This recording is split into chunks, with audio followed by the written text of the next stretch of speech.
Right now, almost every restaurant you've eaten at is cooking your food in a seed oil. Researchers are calling it one of the most chemically unstable substances in the modern food supply. Ever wonder why chronic inflammation, fatigue, and metabolic problems keep rising, even as people try harder to eat well? Today, I'll explain seed oils like you're 5 years old. By the end, you'll understand what these oils actually are and what they do inside your body. You'll also understand why the restaurant industry has every reason to keep using them anyway. Let's set the scene by imagining your last meal out. You're sitting down at your favorite spot, maybe for a casual lunch. Maybe it's the clean eating place you chose specifically because it felt responsible. You order something grilled, something fried, something that arrives looking perfectly golden and crispy. You feel fine about it. You're eating out, not cooking with butter at home like some kind of health criminal. You've heard the warnings, and you're being careful. But here's the thing nobody told you. The oil they cooked that food in was almost certainly a seed oil. Canola, soybean, sunflower, corn oil, and it was probably heated and reheated in that fryer for hours, maybe days. What that process does to the oil is the first problem. What that oil then does to your cells is the second. That's the part the restaurant industry would really prefer you not think about too hard. So let's think about it, because these aren't ancient, traditional cooking fats. They're industrial products that didn't exist as food before the 1900s. Before that, they were used to lubricate machinery and were byproducts of industrial farming with nowhere else to go. Then, someone figured out how to process them into something that looked like cooking oil. The extraction process alone involves chemical solvents like hexane, an industrial degreaser. They added heavy deodorization to cover the fact that the natural smell is genuinely terrible. And then they sold them as the healthy alternative to saturated fat. The label said heart healthy, but the reality was far more complicated. What that actually meant, they were cheaper to produce than butter and shelf-stable enough to be highly profitable. The nutrition guidelines backing them were, to put it charitably, heavily shaped by the industries that stood to benefit. And we'll get back to that, because it gets worse before it gets better. Here's where the science starts to matter, and it's worth paying attention. Seed oils are extremely high in omega-6 polyunsaturated fats. Think of omega-6 fats as structurally fragile. They're unstable at a molecular level. When you heat a stable fat like butter, beef tallow, or coconut oil, it holds together well.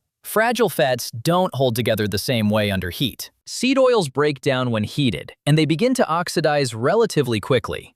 They produce compounds called aldehydes that researchers have linked to inflammation, cellular damage, and disrupted metabolic function. Think of it like heating a cheap plastic container. Stable materials handle heat, while fragile ones release things you don't want inside you.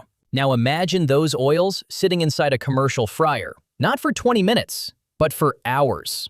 Some restaurant fryers run the same oil for days before it's changed. Every cycle of heating generates more breakdown compounds. And then that food, the fries, the chicken, the vegetables sautéed in it, gets served to you. You're not just eating the food, you're eating the history of that oil. But here's the plot twist. The moment where the story gets genuinely stranger than you expected. It's not just the fryer you need to worry about. It's what happens once that oil gets inside your body. Omega-6 fats from seed oils don't just pass through. They get incorporated into your cell membranes. Your cells literally use the fats you eat to build their walls. And if those walls are made from fragile, oxidation-prone omega-6s instead of stable fats, the kind humans ate for hundreds of thousands of years, those cells become more susceptible to oxidative stress. Research suggests this incorporation process can happen within weeks of dietary changes, meaning every meal genuinely matters. In plain English, the oil becomes part of you,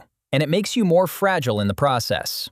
Here's why the ratio matters so much. Humans evolved eating roughly equal amounts of omega-6 and omega-3 fatty acids. That balance is how your body regulates inflammation. The modern Western diet has blown that ratio to somewhere between 15-to-1 and 20-to-1 in favor of omega-6. The single biggest reason? Seed oils. In everything, including every restaurant kitchen in America. Inflammation is your body's emergency response system. Short term, it's brilliant. You get a cut, inflammation rushes in, you heal. But chronic, low-grade inflammation, the kind that quietly hums in the background for years, is now understood to be a root cause of obesity, heart disease, type 2 diabetes, and metabolic disorders. You know, the stuff we've been told for 50 years is a willpower problem. It's not a willpower problem. You've been marinating in inflammatory oil 3 meals a day and wondering why your body feels like it's on fire. Outstanding design. Now here's the part where the food industry earns its villain title. When saturated fat got demonized in the 1960s and 70s, based largely on research that was later found to be partially funded by the sugar industry, which had every reason to point the finger somewhere else, seed oils stepped into the vacuum. The American Heart Association endorsed them. Government guidelines endorsed them. Restaurants that'd been cooking in beef tallow and lard switched over almost overnight, and seed oils were genuinely cheaper, more stable on a shelf, easier to produce at industrial scale. A 50-gallon drum of soybean oil costs a fraction of what high-quality animal fats cost. For a restaurant operating on margins often under 5%, that's not a small consideration. That's the difference between staying open and not. So they switched. And then they stayed switched. Even as research on oxidation byproducts, inflammatory ratios, and metabolic effects started quietly accumulating in peer-reviewed journals, the kind nobody reads while ordering a burger, the industry did what industries do. It pointed at the guidelines that still endorsed seed oils and said, "We're just following the science." The science they funded.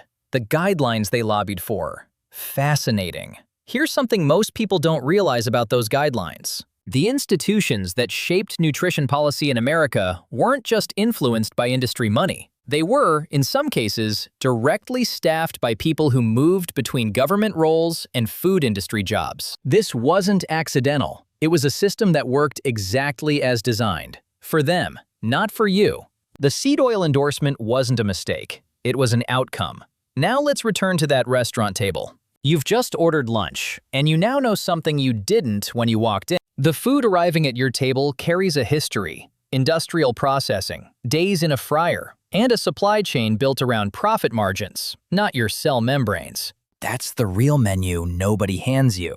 Here's what actually changes when you know this. You can't control what oil a restaurant uses, but you can make pressure visible. Some restaurants are already advertising their cooking oils as a selling point. Grass-fed butter, avocado oil, tallow. If enough people start asking, the market responds. That's not optimism. That's just how restaurants work. At home, it's simpler. Swap the canola and vegetable oil for something stable. Butter, olive oil, avocado oil, coconut oil. Not because they're magic, because they're not fragile. Because when you heat them, they don't fall apart into compounds that get built into your cell walls. Your cells deserve better building materials than a byproduct of industrial grain processing. Here's the summary hiding in plain sight. Seed oils are industrial products sold as health food. They break down under heat and release compounds linked to inflammation. Those compounds get incorporated into your actual cells. And the system that put them in every restaurant kitchen was built on funded science and lobbied guidelines, not on what was best for your body. So stop blaming yourself for the inflammation, the fatigue, the metabolic struggle that won't respond to salads and willpower. You've been swimming in a substance specifically designed to be cheap, shelf-stable, and profitable. Your body has been paying the cost of that business decision for decades. You're not broken. You've been cooked in the wrong oil. So here's the question I'll leave you with. If restaurants had to list the type and age of the oil they cook in right there on the menu, the same way they list calories, do you think the industry would clean up overnight? Or is the profit margin always going to win?